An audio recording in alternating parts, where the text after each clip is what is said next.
Hi, Bruce. Hi, Darren. Hey, how's it going there? Okay. Great. Well, thank you for calling right on time. And I have a lot to ask you, but I'll keep it as short as I can. So, you've got the upcoming tour with Grand Funk Railroad, and I believe you've now been in the band for 20 years. When you joined, did you know that it was going to be a full time, long term thing? Well, you always hope when you get involved in a situation like sometimes I jokingly call it Grand Funk Point Two, 2-0 is that kind of thing, that it has, the longevity, the fact that it like out surpassed, and it's gone into the 20th year, and I mean even my run in Kiss, which was 12 years, I consider to be huge because so many bands just don't last very long. Um, so in many ways it's an amazing feat, and in other ways it totally makes sense because we do all get along and we do all respect each other, and the music that we play, and the fact that we're able to you know uh, make people happy and play our instruments, which all musicians love to have the opportunity to do. That I guess is the fuel, that keeps it going. And the most important, of course, is that these venues that we get booked at, we wind up going back many times, and that's obviously a testament to the success of it. And of course, Grand Funk is one of the most influential rock bands of all time. But before joining the band, how many of the songs did you already know how to play? I didn't really know like the actual songs in the sense of playing them, though I was very familiar with a bit of that catalog. I wouldn't say all of the catalog, but there was a couple of things that were always standout tracks. I mean, I've even covered with some of my musician friends, American Band and Closer to Home. Inside Looking Out was a song, though, that was remarkably fascinating for me, that I remember seeing, and I don't know what show it was, but there was a live performance out there that I was just like, oh, these guys are amazing. I was just like so into it. And I have to admit, even though I met Don Brewer on the Seeger tour when I was working with Michael Bolton, and we opened up for Seeger, and that's kind of how I got on the short list. And I'd seen Don Brewer at a NAMM show, we'd say hi. But when I got that initial call, I was kind of like, wow, this is like wild, the opportunity to play guitar with Grand Funk, it was kind of head spinning in a way, I originally even thought it was a prank email when I saw the email from him, but it wasn't, obviously. Well, anytime somebody's been in a band for a really long time, of course, there's endless sound checks before the performances, and of course, rehearsals beyond that. And you're somebody who's a multi instrumentalist. I'm curious, in a dire situation, could you fill in on keyboards or play the whole show on bass? Keyboards, no, definitely not. I do love bass, and I've played bass on my solo stuff, and I've professionally recorded even with Kiss bass parts and all. So I definitely, I wouldn't say that I would do it, but I'm just saying I think I would be able to maybe do the bass, but I'd be sweating. Very, very Yeah, modest I mean answer right there. Mel is a monster, and he has some really creative parts. But and it's funny. It's funny that you mention it, because one of the songs that I remember doing with my buddy Eric Singer was "Closer to Home," and I was the bass player for that track when we were jamming one time at this pretty cool club in L.A. So maybe I could pull it off on bass, but I wouldn't want to. Well, going back even before Kiss, and I believe before Michael Bolton, you were part of the Good Rats, which is kind of a legendary Long Island institution. Did you spend a lot of time on Long Island growing up, or in your early days as a musician? Well, I started out in Brooklyn, but I was around, I guess it was around 13 or so, I moved to Queens. So, and, obviously you're a Long Island guy, that Queens is connected, I mean, so Right. there were many things connected to Long Island, not always really far in Suffolk, but Nassau County. My dad actually worked at a plant off of like in like Jericho or something like that in Westbury. I think the street was called something with Jericho, but I did know quite a bit of, and I had some friends that lived on Long Island. Now, obviously, when I played with the Good Rats for 2 years, we would play like just about everywhere in Long Island, including New Jersey and stuff like that, the tri-state area. But even my Meatloaf days, you had to play my father's place out in Roslyn, right? There's that connection to Long Island. It's a good music community related to New York, but not like Manhattan. That's all. Right, right. Nothing like Manhattan, actually. Suburbia. Do you still consider yourself a New Yorker given your roots? Yeah, I do. It comes out like when I'm there, like for even like a day or two, I start talking more East Coast New York. But I moved out to LA, during within a few years of being in KISS, and so that would have been the mid '80s that I lived out on the West Coast. So, and it's funny how you lose a little bit of that, accent, but I think I'm always a New Yorker at heart. Absolutely. And speaking of New Yorkers, not everybody realizes that you had a song that was sampled by JayZ. Did that change your life in any way, given that brings in a little bit of publishing money and all that? And I ask that because Billy Squier, his life changed through hip-hop samples. Right. Actually, it's funny you mention it because it is on Wikipedia and it's out there. But the JayZ thing has never been handled, okay? In other words, I've been sampled but never been paid for, okay? And Michael Bolton and I know that. It's not an easy thing to correct, okay, at this point, and I'd rather not say any more about it, but I will admit that Kanye West covered also a song from Michael and I from The College Dropout that was properly licensed or approached, and we're songwriters on the College Dropout album on one of the tracks that I did make money from. So it's kind of funny. I mean, it's been out there quite a while, and you're the first person to ask. So yeah, how about that song with JayZ? And it's like it's an unfortunate little issue that I don't really know how to exactly handle it. Okay. It's not as easy as you think when you want to say, hey, what about me? You know what I mean? I don't know what to say more than that at this point. Apologies for the sore subject. And when I interviewed Gene about 2 years ago, I asked about Funky Cold Medina that had kind of sampled Christine 16.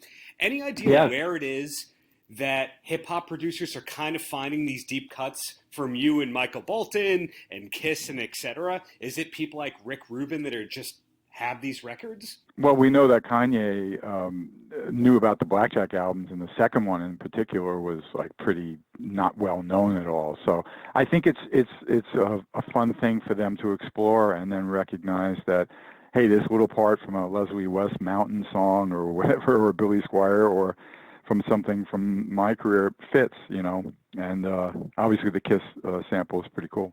Right. And on the KISS end, you were going to be on the KISS cruise this next year, which is already sold out.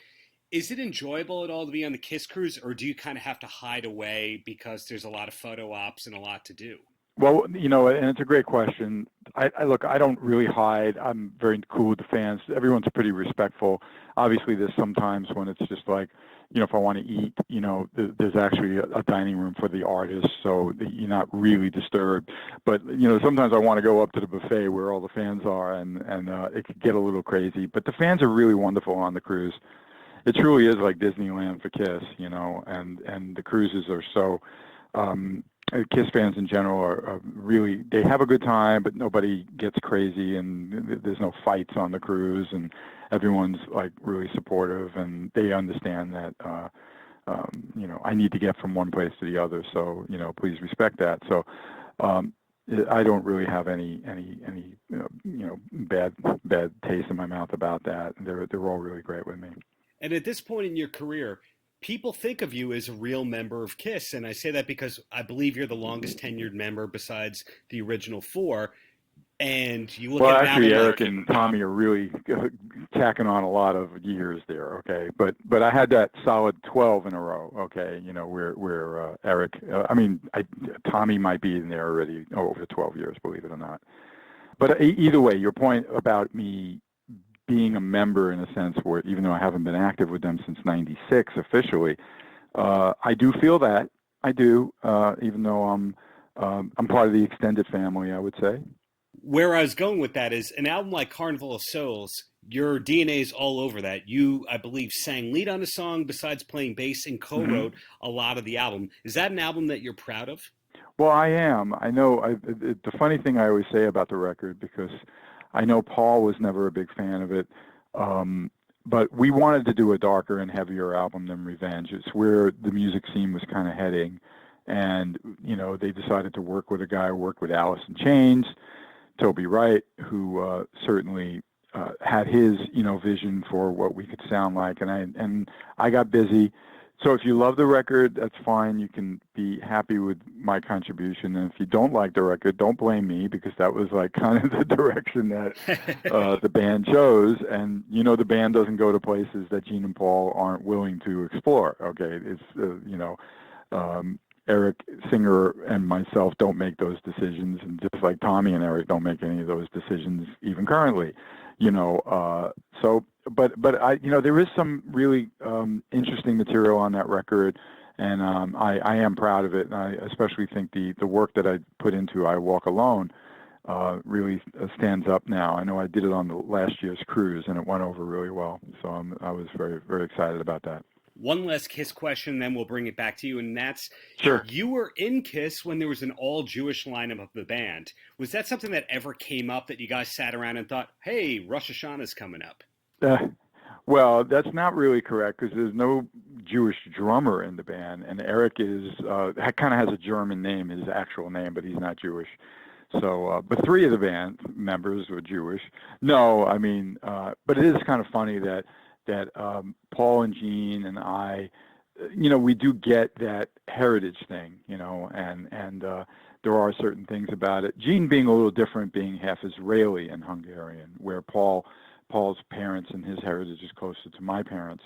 But it really always just comes down to work ethic and music and the love of what you do. And those guys are extremely successful. And if there's a lot of really talented Jewish doctors, so I see them as kind of like doctors of music. You know what I mean? I was happy to be around them and see how hard they work and how they apply their brains to something so successful as a band like Kiss. So back to you. We've mentioned a lot of names besides Kiss, besides Grand Funk, besides Michael Bolton. You mentioned Meatloaf and all that. You've really spent 40-ish years working with the greatest of the greats, and by default, you had a lot of songwriting co-writes and so forth. Is there a career accomplishment that you're proud of in general? I do love it when someone reminds me, like you just did, of all the great opportunities that I've been associated with, and I know that I'm very, very blessed with a long career where through my guitar playing primarily, even though I sometimes contribute as a songwriter or co-writer, I was able to sustain a career and be out there and be active. And even during these Grand Funk years, I always still keep that connection with my Kiss years and other people, for sessions and things. But I know the highlight of my career has always been being a member of Kiss. But when I think about the fact that I had the opportunity to tour with Meatloaf and do an album with Billy Squier and work with someone like Michael Bolton, who's is still out there performing and successful, and now, of course, all these years of touring with Grand Funk, it does blow my mind a bit. But each day and each week and each month and year is always setting up events that you're comfortable with, that you feel you can be successful with, and keep moving the career forward. And that's a challenge. So when you're on the day-to-day, you don't always reflect over some larger picture. But thanks for reminding me. And any chance we might see a book or a memoir from you in the future? I did work a bit years ago with a guy in the industry on a book, and we did have quite a few chapters together. And then I saw all the people putting out books, and most of them were pretty harsh on other band members and things like that. But it's the way they wanted to share their experience. I do want to do a book. I think a lot of it will be much more about the process of not only, my career, excuse me, but I think it would be related as well to the process of all the things that I've done. Talk about that video or that album, what it was like doing it, and why I felt it was successful or not.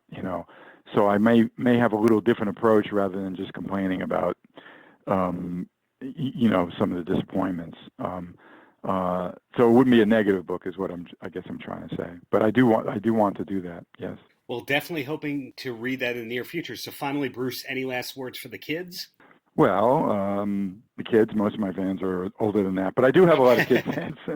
Obviously, I'm on social media. I do like sharing, what I'm up to and places I've been. Like I just saw the, Aerosmith in concert, so I shared some video and a little review that I put up.